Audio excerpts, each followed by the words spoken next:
Se em algum momento você escutar aí a expressão conservação produtiva, você vai lembrar desse cara aqui, Dan Érico Lobão, né? Nosso convidado especial aqui dessa série, desses episódios da TV Cacau, falando de sustentabilidade, de cacau cabruca, de conservação produtiva.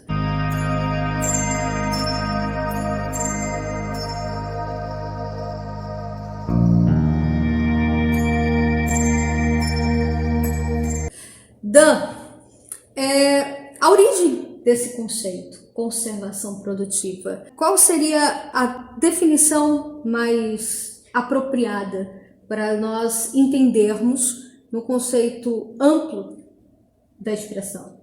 Conservação produtiva. Sim. Fala aí pra gente. Seria a capacidade de conservar produzindo de forma direta, curta, né? Essa que significa a conservação produtiva. É exatamente o que a cabruca faz.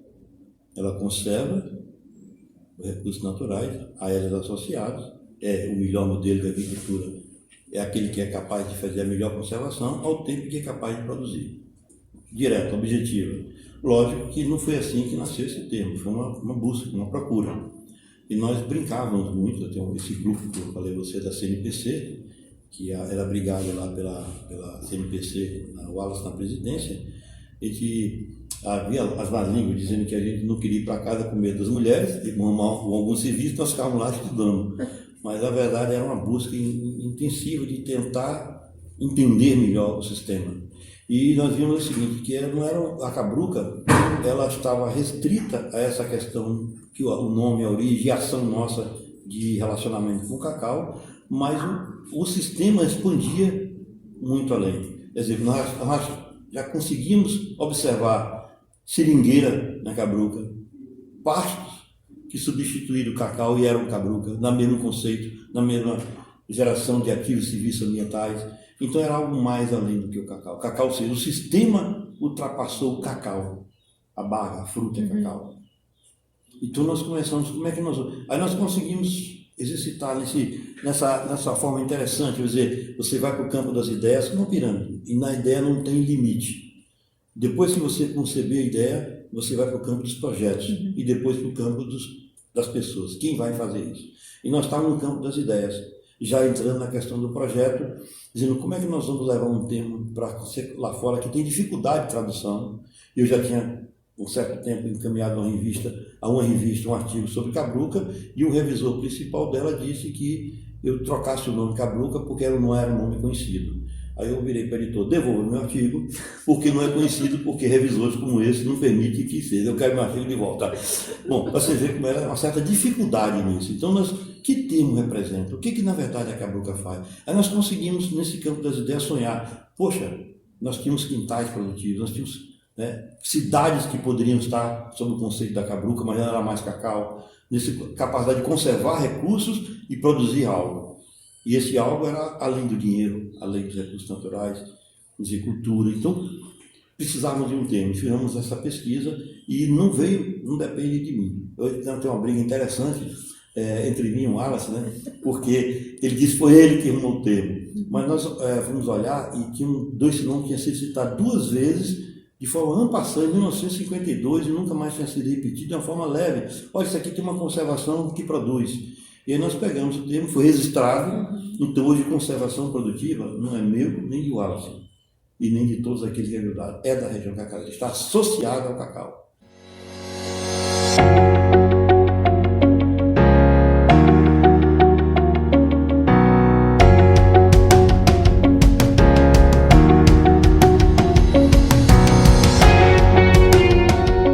Que maravilha! E essa imortalização foi conceituada no livro, né? Conservação Produtiva, Cacau, por mais 250 anos, né? Que é retratando toda essa experiência do cacau junto aos sistemas agroflorestais, né? Junto ao cacau cabruca. E tem uma análise do livro, né? Que a gente vem pesquisando, que se fala algo muito interessante, que é em torno da capacidade de introdução desse cultivo na vida social das pessoas, né? Como é que a gente pode ter essa associação de qualidade de vida do ser humano, produção, inclusão social e a conservação produtiva e o sistema Cabruca? Onde é que eles dão as mãos nesse momento? E você falou uma palavra que me reportou esse momento que nós estávamos discutindo, lá no tempo da década de 90 ainda, né? Que foi essa questão da área ambiental. Quer dizer, eu venho desde a década de 70 em Porto Seguro, onde nasceram muitos conceitos da questão antigamente não era nem ambientalista, era ecologista que se chamava, né? Esse movimento. E nesse grupo, a pessoa que representava essa visão mais ambientalista, né? Mais ecológica, era Hernon. E ele nos fez entender uma coisa extremamente importante para esse conceito, para essa caminhada, que foi assim, esse era um jargão do mundo ambiental que Hernon impregnou isso na gente, fez com que a gente interiorizasse ação local, o resultado global. Então, nessa visão, uma coisa simples, mas que fez abrir o processo. Aí nós começamos a ter importância do que nós estávamos fazendo, a importância do que essa Cabruca poderia contribuir para a sustentabilidade a nível mundial. Aí depois, lógico, nós fomos aumentando os estudos, nós conseguimos perceber essa questão do carbono, da água, do clima, do social, mas esse começo, né? Então, esse pessoal foi uma época que realmente nós discutimos muito o conceito, muito entender, porque como profissional, nós somos obrigados a colocar os conceitos de forma adequada. Quer dizer, não dá para eu poder, como engenheiro florestal, que acompanho todo o processo de legislação, falar estádio ou estágio, e eu vejo a lei escrever estágio, está errado, estágio da sucessão natural, o nome certo é estádio. O jurista pode até errar, né, que o pessoal chama no jargão de lei burra quando ela tem muitos erros, mas nós profissionais não podemos. Quer dizer, eu vou dizer a você, eu vou conservar os recursos naturais de sua fazenda e não preservar. De repente, quando eu falei vou preservar, amanhã eu sou autuado pelo meu próprio colega do INEMA, você não está preservando nada. Na verdade, estou conservando. Então, esses conceitos precisam ser muito bem colocados. E nessa época nós nos esforçamos. Não foi um dia, foi anos de trabalho, de discussão, gerando conhecimento para chegarmos a esse conceito. E a conservação produtiva é o que representa tudo isso aí. Se você for olhar o que o sistema Cabruca nos ofereceu, gera nesse grande mote chamado conservação produtiva. E aí, pegando esse gancho, né, de você trabalhar o local para produzir efeito geral, a gente pode também entrar no assunto da agricultura familiar, né, porque a população, os pequenos produtores, eles estão diretamente ligados à amplitude de conhecimento sobre essa base, né? Eu queria saber, assim, de você falar um pouquinho sobre como seria, qual é a atuação da agricultura familiar, dos pequenos produtores, nesse formato de cultivo. Há uma adaptação dessas pessoas? Como é que a conservação produtiva pode ser colocada na prática, tendo associação com a agricultura familiar? Olha, total. A inclusão, a participação é necessária total. Vou explicar para você por que isso aí. Na cacauicultura, nós temos os grandes cacauicultores, aqueles de 200, 300, 500. Esses aí têm por obrigação, por uma questão econômica, de fazer uma agricultura simplificada, que é a tendência de chegar à monocultura. Então, esse modelo de cacau mais simplificado, com o sombreamento de uma espécie só, ou sem sombreamento, mas que ainda é sistema agroflorestal, mesmo cacau pleno sol, é um padrão de uma agricultura de larga escala. Porque até para eles, imagina um cara com 500 hectares, é complicado. Quando você vai reduzindo o tamanho, permite que aumente a diversidade. Então, o conceito de conservação produtiva, o conceito Cabruca está muito associado ao pequeno. E nós vamos ver na prática. Eu poderia dizer que mais de 95% ou 98%, não estaria mentindo, dos cacauicultores são pequenos cacauicultores. Quanto a ser agricultura familiar, existe um conceito legal que existe um limite de renda, que se ela tiver tanta parte de agricultura familiar, mas vamos chamar de pequenos. Pequeno, médio e grande. Então, abaixo de 4 modos, que na região são 20 hectares, então são 80, são pequenos a médios agricultores.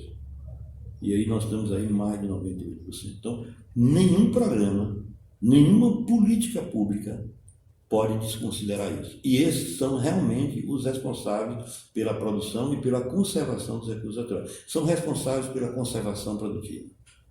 Essa ideia da gente trazer a agricultura familiar, o pequeno produtor, né, para dentro dessa temática, para dentro dessa discussão, dando a eles também a responsabilidade, né, o comprometimento da responsabilidade de levar adiante esse conceito. E aí, a gente fala do processo de sustentabilidade, é um termo que, quando a gente para e observa a modernidade, o que o planeta está vivenciando nos dias de hoje, sabe que é necessário falar sobre esse assunto. E a Cabruca, ela se formaliza muito, ela entra nesse padrão de uma maneira muito, muito sustentável e muito sólida também. Porém, não podemos deixar de pensar na realidade, né? Quando as pessoas falam de produção, há uma camada que tem essa consciência ambiental, mas existe uma outra camada que quer saber de lucros, de resultados e a curto prazo. E nós sabemos que existe uma concorrência muito grande, né? Um trabalho árduo de quem pensa com a consciência de quem pensa com o bolso. E aí, com toda essa experiência da cacauicultura e da Cabruca, eu quero que você diga pra gente o legado da Cabruca, da conservação produtiva, o legado desse pensamento socioambiental. Como é que a gente pode linkar, como é que a gente pode levar essa influência de preservação para outras culturas e assim a gente conseguir harmonizar esse sistema. Com certeza. Entendi sua colocação e é muito pertinente. E até nós abordarmos isso de uma forma bem objetiva e bastante até acadêmica, né? Vamos embora colocar como base, né? O sistema Cabruca, né? Ele pode, como a região já provou, de que o elemento âncora, o cultivo âncora, cacau, então nós temos o sistema cacau-cabruca. Muitos agricultores tiraram o cacau e deixaram e colocaram pasto no meio da área.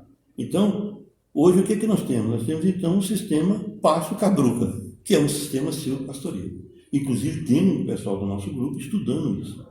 O Érico está dedicado academicamente naquela fase, vamos dizer, que nós já passamos a turma do cacau, geramos muita coisa e precisamos desenvolver. Então ele foi desenvolvendo a parte acadêmica, o mestrado, doutorado, pós-doutorado, para poder conseguir colocar elementos acadêmicos e ferramentas técnicas junto com esses sistemas. Aí é que vem o grande processo. Vamos dizer, mesmo o cacau, que algumas pessoas não consideram o cacau pleno sol como cacau sistemático florestal, mas é um sistemático florestal. Todas as formas de cultivo de cacau que você vê, seja em várzea, na Amazônia, seja a Cabruca aqui, seja tecnicamente formado com a Ceplac chamando década de 70, com a seringueira, com a eritrina, ou seja agora mais raleado, ou até a pleno sol, é um sistemático florestal. Isso não se discute tecnicamente. Nós somos a dizer, informar a comunidade, nós fazemos sistemático florestal. O que nós podemos fazer agora, incorporar os conceitos da conservação produtiva, é tornar esses sistemas agroflorestais mais sustentáveis. Isso. Vamos supor, o grande hoje instituição que detém conhecimento em sistema silvopastoril é a Embrapa. A Embrapa tem trabalhos fantásticos no sistema silvopastoril. Mas com certeza o melhor modelo dele pode se tornar mais sustentável se incorporar os conceitos da conservação produtiva. A importância do que nós geramos. Então, a CEPLAC, que é a instituição de governo, não precisa nem usar esse nome, mas é esse órgão de governo responsável pelo cacau, tem conhecimento acumulado que poderá ajudar a toda a nação brasileira nessa recuperação de pastos degradados, recuperação de áreas degradadas e contribuir, inclusive, para o atingimento dos objetivos do milênio que vence em 2030. E nós temos que fazer 10 milhões de hectares em sistemas agroflorestais. Agora, serão sistemas agroflorestais de baixa sustentabilidade, só com 2 espécies, ou poderão ser sistemas agroflorestais, isso de grande assertividade ambiental, vamos dizer, mais sustentável. Esse grupo de profissionais que está dizer, nesse departamento de inovação tecnológica, não sei se no CEPLAC ou não, mas esse pessoal pode contribuir com o governo brasileiro e com a sociedade brasileira para atingir esse objetivo, trazendo esses conceitos da conservação produtiva, que se apegam até mesmo, vamos dizer, a uma soja, que é o patinho feio da agronomia, pelos ambientalistas que dizem, mas podemos colocar esses conceitos inseridos no processo e dar mais sustentabilidade no processo amplo e no conhecimento amplo do que é a sustentabilidade. Naquele conceito que Sachs colocou para a gente, que eu acho que é o mais bacana, assim, mais fácil de você entender, que são muitas as dimensões que atuam. Exato. Então, qual seria, assim, de fato, o maior exemplo, o maior legado que a Cabruca deixa para o mundo no seu conceito de produção, no seu conceito de conservação? Bom, o cultivo âncora-cacau é fantástico. Toda vez que você tiver um sistema agroflorestal que não estiver dando renda, bota cacau no meio que dá renda. Cacau é fantástico. E a capacidade do tempo, de ciclo longo. É por isso que a gente a grande parceira nossa, a Embrapa, agora no processo do apoio à ciência, que está se conseguindo, chamada de UMIP, traz uma instituição muito forte, muito bacana, que está se reinventando, inclusive, e precisa se reinventar na modernidade, mas que não tem experiência em cultivo de ciclo longo. Então, sim, a experiência da CEPLAC vai ser necessária nessa união. Nós temos mais a dar do que a receber, nesse sentido dessa união. Nenhuma crítica, ao contrário, até podemos ampliar isso para outras vamos dizer assim, outras universidades, outras instituições de pesquisa, para fazer essas parcerias que nós precisamos, né? Mas em relação ao elemento preponderante, eu não sei se na minha resposta está a compreensão correta ou se eu estou conduzindo para o que eu quero, a sua pergunta. Vamos supor, o que eu posso perceber é que a primeira dimensão que eu tenho que atender é a dimensão econômica. Se não tiver sustentabilidade, não vamos desenvolver o agricultor. Porque fazenda não é para diletantismo, é local de gerar renda. Isso aí o nosso velho amigo Ivan Costa diz. Na minha fazenda, aquilo que não produz está sujeito a ser cortado. Então, é preciso gerar. Essa dimensão tem que ser atendida, senão não teremos o agricultor como parceiro. Então, terá que ser unidade de conservação. Né? Qual é uma outra dimensão extremamente importante? É que ela pode contribuir para a conservação do solo, que é elemento básico da produção. Então, é um outro elemento. As cabrucas mais densas têm solo muito próximo em termos de biodiversidade, de riqueza, de conservação, do que uma floresta secundária, que é o que geralmente nós temos na grande maioria, são florestas secundárias, que já foram interferidas. Então, mostra a capacidade que tem de conservação do solo. A questão da infiltração de água está diretamente relacionada com árvores. A árvore abastece os rios voadores, que é pela evapotranspiração, são as nuvens, assim como reduz a perda de água para o rio. Porque o rio tem uma função só no sistema, é levar a água para o mar. Então, qual é a função da floresta? É evitar que a água chegue no rio. Então, ela faz isso de uma forma estrondosa. É interessante as estratégias que a natureza tem, que eu brinco muito dizendo que ela é feminina, a natureza, a árvore é feminina, então são muitas estratégias, como as mulheres, né? O homem não tem muita estratégia não, mas é meio chucro, né? No processo da vida, mas a mulher não, a mulher é uma estrategista e as árvores têm essa estratégia. Então, outra é a capacidade de fazer a conservação do solo. O homem, quando não lembra de conservar a água, ele faz uma barragem. A natureza não, ela coloca folhas, árvores, animais, bromélia e vai retendo a água para não chegar para o escorrimento. E depois entrega lentamente ao solo para permitir de forma lenta a infiltração e abastecer o lençol freático, que é a filtragem natural da água. Então ela afeta na questão do regime hídrico, na qualidade da água, e ainda por cima no aspecto da fixação do carbono, que é a influência global na questão do que está se falando hoje do carbono, dos processos climáticos, né, que nós estamos. Então, ela tem esse efeito. Um outro grande lance, como outras culturas já fez, mas o cacau faz com mais eficiência, a inclusão socioprodutiva. O café já mostrou que é possível fazer, a cana já fez em uma certa época, o gado já fez em uma certa época, já até fez uma abordagem sobre isso, da história, mas o cacau não. Grande parte proporcionar a inclusão produtiva. Então, o sistema agroflorestal, o sistema Cabruca permite isso.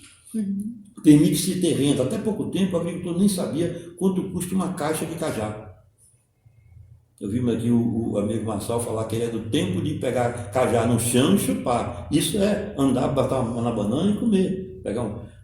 Aí eu falo, cajá exótico, banana exótica, a tangerina exótica, mas foi o que a Cabruca nos ensinou. A vinda de elementos exóticos sem perder a capacidade de conservar os elementos naturais, uma conservação produtiva. Então você tem a capacidade de inclusão, você tem a conservação de recursos hídricos, você tem a capacidade de fixação do carbono, gerar renda, que é o elemento principal, conservar a biodiversidade. Eu vou dizer a você, olha, eu tenho 2.800 árvores de pau-brasil cadastradas como matriz. 80% delas está na Cabruca, não está na mata. A mata já está pobre, mas a Cabruca conservou. Eu tenho um elemento de perroxo, só uma árvore de perroxo, está na Cabruca. Então, assim, é possível conservar a biodiversidade. Quer dizer, essas árvores todas estão associadas, na sua síndrome reprodutiva, a insetos, a pássaros, a fungos. Então, tem todo um processo de vida associado a ela. Então, é possível nós fazermos um resgate e conservação produtiva de mais do que 50 espécies arbóreas que estão sob forte pressão ameaçadas de extinção nesse sistema. Então, olha você ver quantos elementos nós podemos contribuir e exportar para o outro sistema de produção agrícola. Vamos voltar, o silvopastoril, que nós podemos recuperar, são milhões de hectares de pasto degradado. Nós podemos fazer pasto com eucalipto? Sim, os agroecologistas não gostam muito disso não. Mas é melhor árvore do que não árvore. Isso. Agora, teria problema se nosso agricultor corresse o risco e colocasse 20% das árvores espécies nativas ameaçadas de extinção?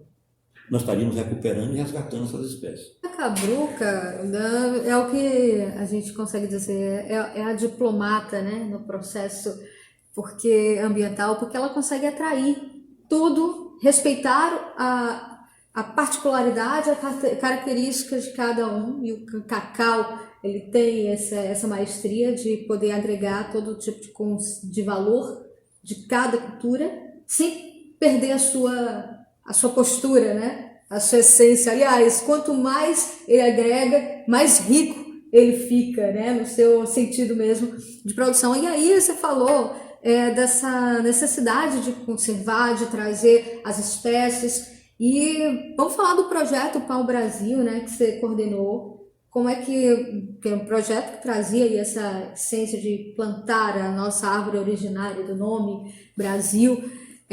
Como é que você observa esse tipo de política pública, de ação, de projetos que busquem resgatar a consciência das pessoas, muito mais do que o sistema de plantação, é o sistema consciente da população, de poder estar diretamente interligada com a história, com a conservação e com o presente de estarmos alinhando e levando plantações como Paus Brasis pelo Brasil afora.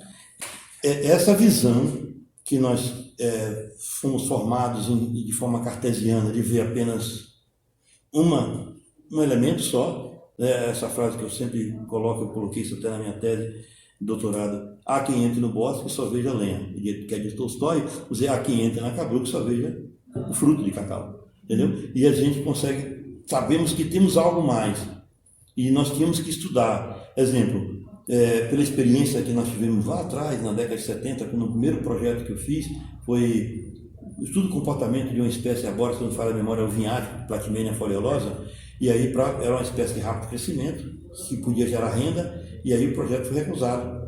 E alguém, amigo, falou assim, que você não colocou, não tem nada a ver com cacau. Aí eu peguei o mesmo projeto e botei o título, Comportamento do vinhático para sombreamento de cacaueira, e o projeto foi aprovado. Ou seja, na visão do técnico, eu não estava fazendo cacau. Então, e na minha cabeça, eu estou fazendo cacau, porque o sistema de dar proteção, conforto ambiental e térmico ao cacaueiro, mas pode me dar renda. Agora, nessa modernidade, é obrigado a me dar renda. É obrigado a fazer inclusão social, porque essa é a modernidade. Entendeu? E nós tínhamos que escolher uma espécie para podermos trabalhar. E como a gente não tem o prazo de validade claro, quanto tempo nós podemos fazer isso?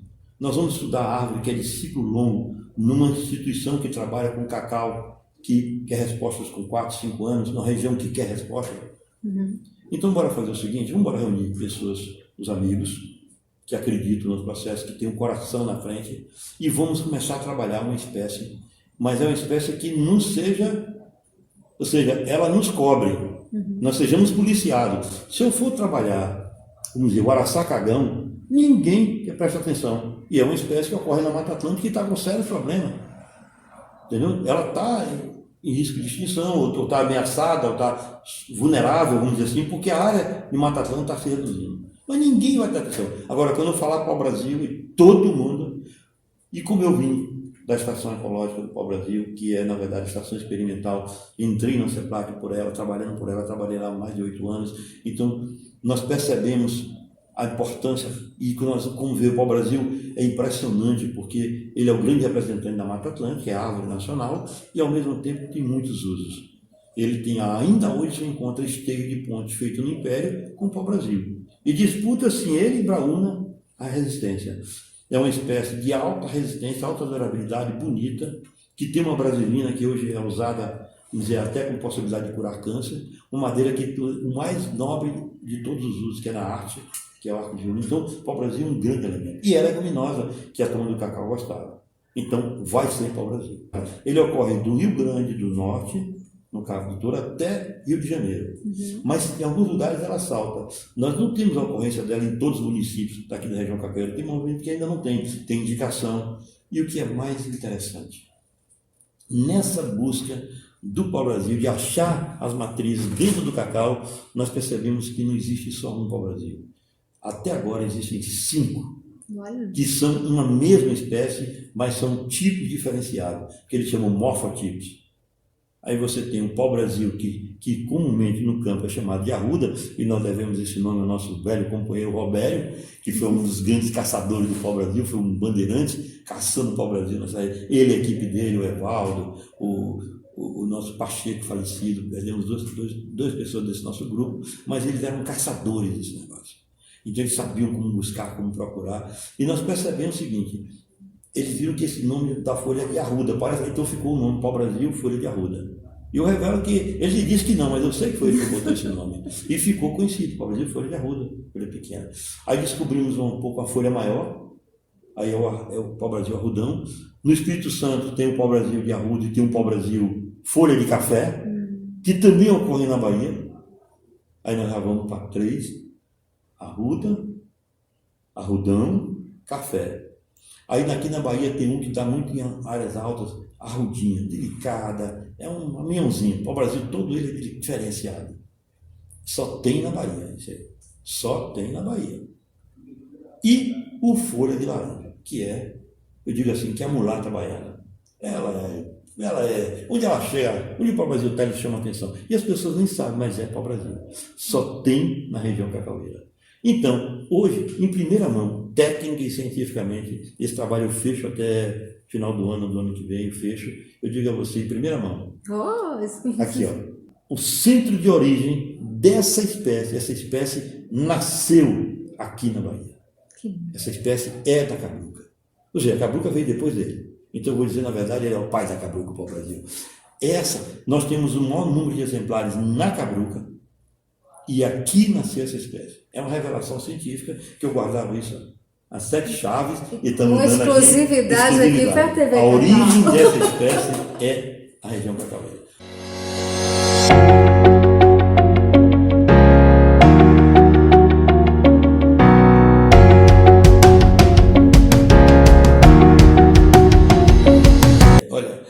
Você estava falando aqui, acho que assim, o pessoal que tem um pouco mais de idade, está com cabelo branco, quando você vai falando assim, vai abrindo as gavetas lá da memória e a gente vai vivendo. Olha, você falou uma coisa interessante, eu me lembro aqui que tem a ver com essa história do pau-brasil e da cabruca, é que eu não faço outro sistema, eu não tenho um desvio profissional para outra coisa, eu sempre trabalhei com isso, então não preciso focar. Eu já vi duas críticas de 2 colegas, né?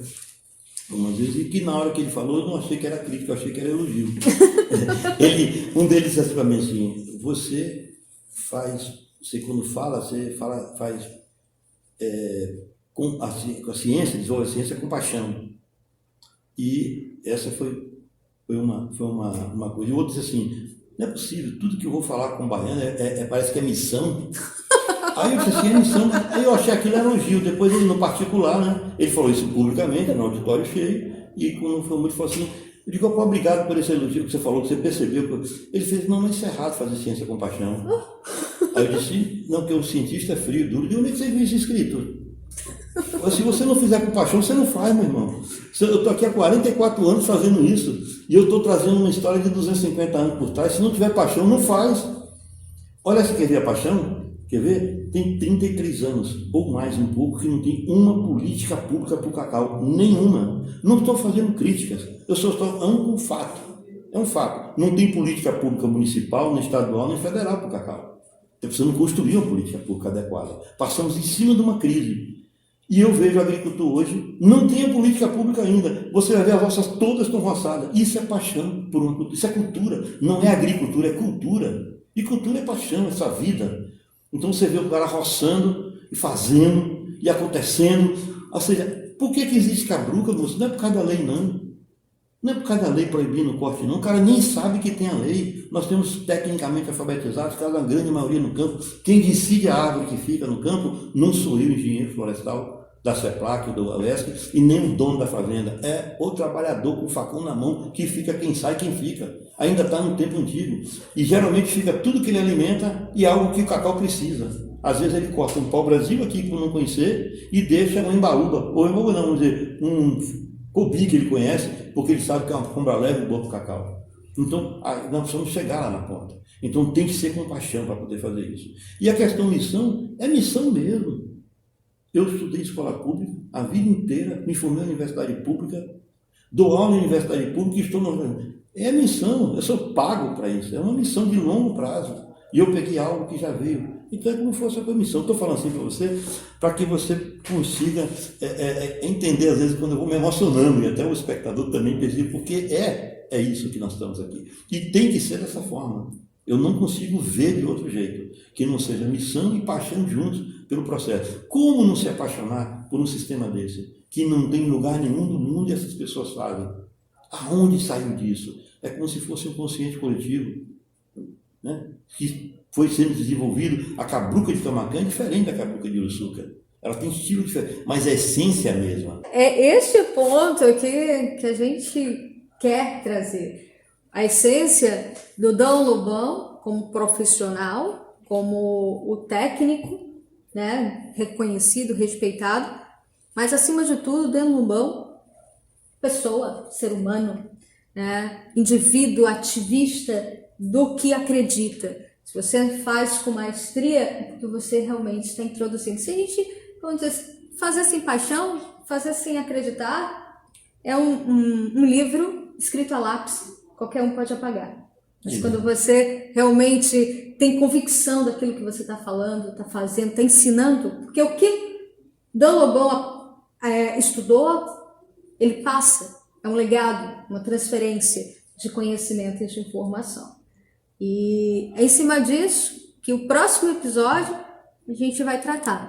Quem é o Dom Lobão de verdade, na sua essência humana, né? Qual a história, experiências de vida que trouxeram aí essa formação desse ser humano impecável e invejável para o sistema de entendimento do que seja cabruca, conservação produtiva, todo esse universo fantástico da cacauicultura. Não esquece de deixar o seu like, deixar a sua inscrição no nosso canal e nos seguir na rede social, né? O Instagram, @tvcacau, que presenteia você, seguidor, com a versão completa do livro do nosso ilustre Dom Lobão, Conservação Produtiva Cacau por mais 250 anos. A versão completa, 100% grátis, você encontra na nossa página www.tvcacau.com.br. Aos apaixonados por cacau, natureza e conservação produtiva, a TV Cacau fortalece o seu conhecimento. Até a próxima!